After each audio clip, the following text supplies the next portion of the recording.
বন্ধুরা, আজকের এই ভিডিওতে আমরা দেখাবো ভাড়া করা বয়ফ্রেন্ড নাটকটির 2 নম্বর পর্বটি।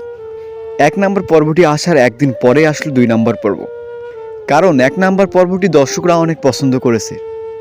এই নাটকটি পল্লীগ্রাম টিভির একটি জনপ্রিয় বিয়ের জন্য পাত্র পছন্দ হয়নি মেয়ের, এই জন্যই বয়ফ্রেন্ড ভাড়া করে এনে বিয়ে ভেঙে দেয়। বন্ধুরা, পৃথিবীর সব থেকে সুখী মানুষ তারাই যারা মনের মানুষকে পায়, অর্থাৎ ভালোবাসার মানুষকে পায়। আপনাদের কার কার ইচ্ছা আছে কমেন্ট করে জানিয়ে দিবেন। আর আপনারা কারা কারা নকল হিরো নাটকের 3 নম্বর পর্বটি চান কমেন্ট করে জানিয়ে দিবেন।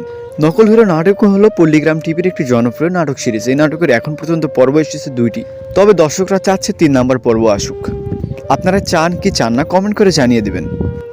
বন্ধুরা, এই পল্লীগ্রাম টিভির শফিককে কারা কারা ভালোবাসেন কমেন্টে তার নামটি লিখে যাবেন, কারণ শফিকই হলো পল্লীগ্রাম টিভির সব থেকে জনপ্রিয় একটি ক্যারেক্টার। বন্ধুরা, আপনারা আমাদের এই চ্যানেলটি সাবস্ক্রাইব করে রাখবেন, কারণ এই চ্যানেলে পাবেন আপনারা পল্লীগ্রাম টিভির যাবতীয় আপডেট। ভালো থাকবেন, সুস্থ থাকবেন, দেখা হবে পরবর্তী নতুন কোনো ভিডিওতে।